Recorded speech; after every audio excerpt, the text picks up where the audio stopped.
Assalamualaikum warahmatullahi wabarakatuh. Halo, apa kabar?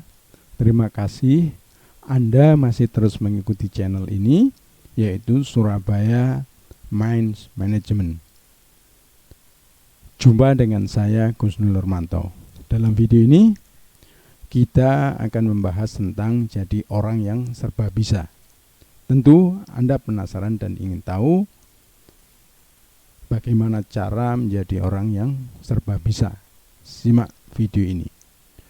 Untuk mendapatkan informasi yang komprehensif dan sangat bermanfaat bagi Anda, tonton video ini hingga akhir.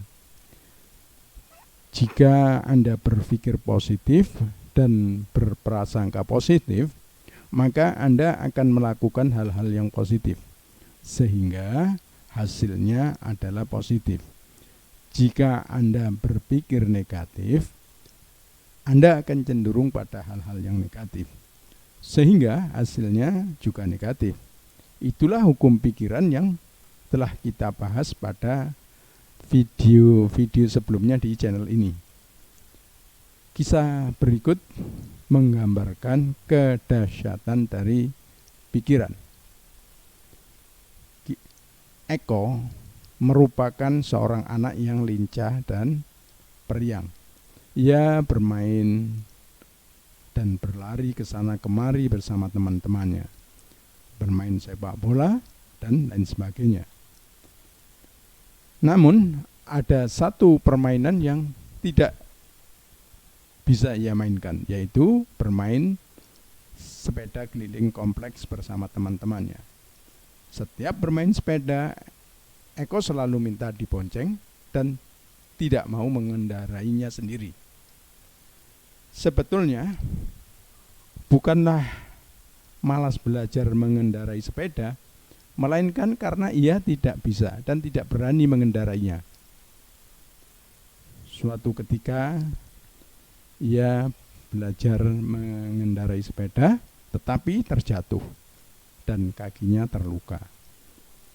Setelah peristiwa itu, ia menjadi takut bersepeda dan memvonis dirinya sudah tidak bisa bermain sepeda. Menurutnya, ia tidak memiliki kemampuan untuk mengendarai sepeda. Sebenarnya, teman-teman dan orang tua Eko sudah membujuk dan memberi semangat untuknya agar ia mau belajar mengendarai sepeda lagi. Tetapi ia tetap bersikukuh dengan pikirannya dan menyatakan bahwa ia tidak bisa mengendarai sepeda. Bahkan teman-temannya pernah mengejek dan mengolok-oloknya hanya karena ia tidak bisa mengendarai sepeda.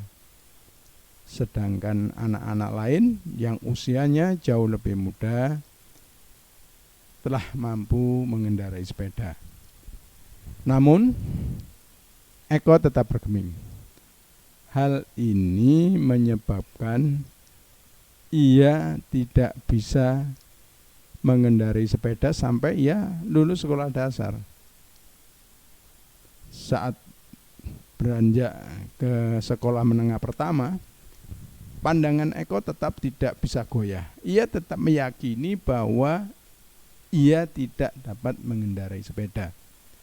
Walaupun banyak temannya mengendarai sepeda saat berangkat ke sekolah dan ia tetap berjalan kaki.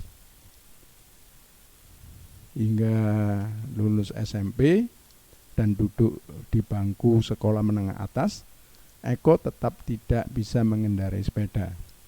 Teman-temannya sudah tidak mengendarai sepeda lagi, tetapi mengendarai motor untuk berangkat ke sekolah.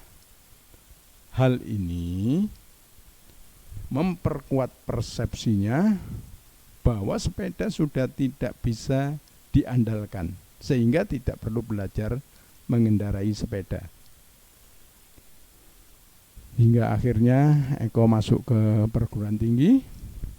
Saat itulah ia mulai bergaul dengan teman-temannya yang mengendarai motor, karena banyak tugas kuliah yang harus diselesaikan.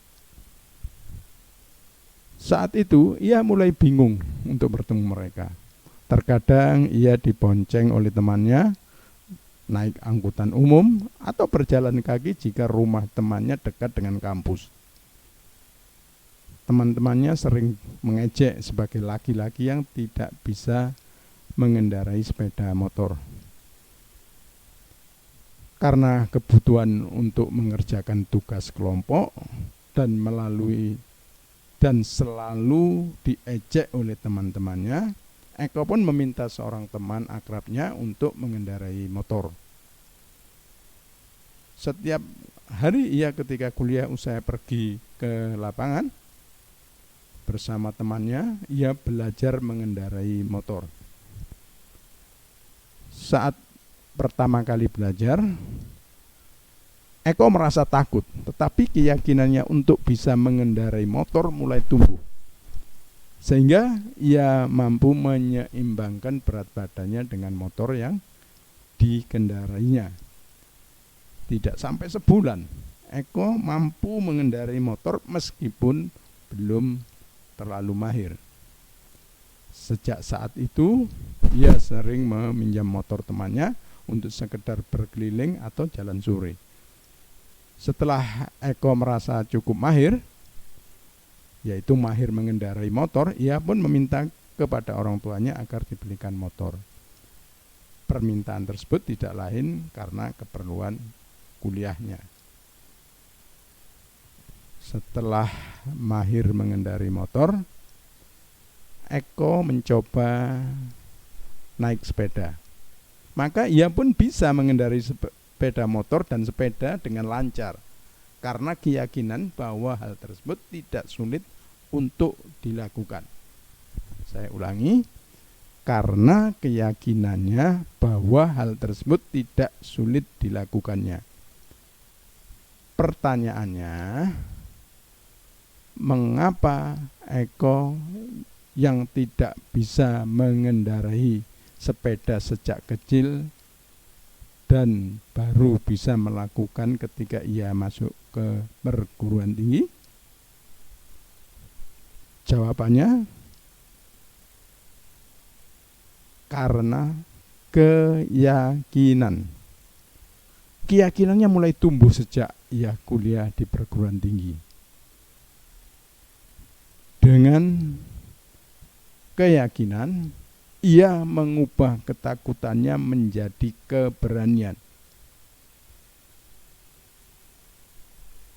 Dennis Waitley menyatakan, jika kamu berpikir bisa, maka kamu pasti bisa. Pikiran akan membentuk gambaran, dan gambaran tersebut akan mempengaruhi tindakan. Terima kasih Anda telah menonton video ini. Tentu Anda suka, silakan tombol like, subscribe, share, dan komen. Dengan men-subscribe channel ini, Anda akan memperoleh banyak keuntungan. Di antaranya adalah Anda akan mendapatkan notifikasi yang paling awal saat kami mengupload video berikutnya. Sekali lagi saya ucapkan terima kasih.